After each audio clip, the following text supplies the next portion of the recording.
الفيلم العراقي الأوديسة العراقية للمخرج سمير جمال الدين الذي فاز بجائزة نيت باك لأفضل فيلم آسيوي. تفاصيل أكثر لنتابع.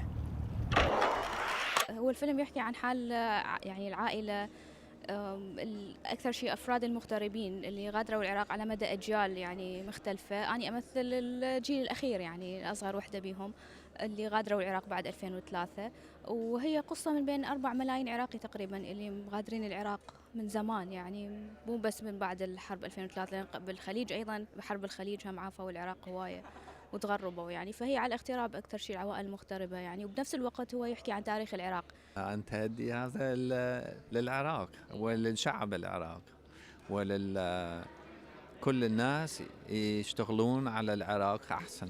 جدا فرحانين بصراحة، لأنه يعني تعرف وراء كل مجهود إذا أكو ثمرات المجهود، ثمر المجهود، فراح يكون السعادة يعني تكون أكبر.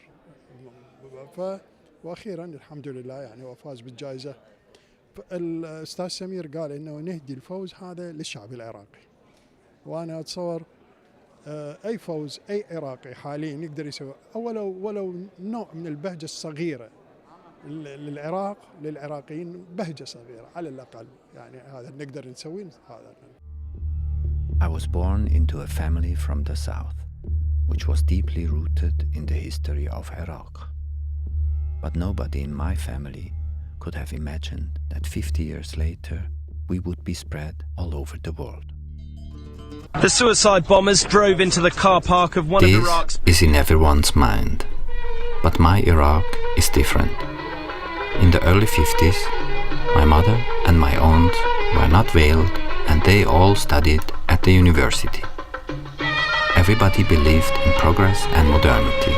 Streets, railways, dams and schools were built. In 1958, there was a putsch. The king was killed and Colonel Abdel Karim Qasem declared the beginning of a revolution. Most of my family were members of the Communist Party, which supported the idea to create a modern society.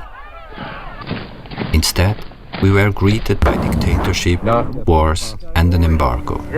And so, everyone left Iraq. Our family became part of the 4 to 5 million Iraqis in diaspora.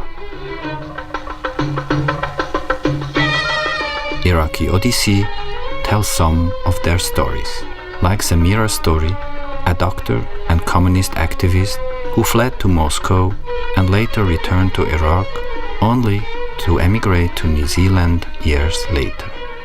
Or Jamal, a former oil engineer who married and studied in former Soviet Union and went back to Iraq.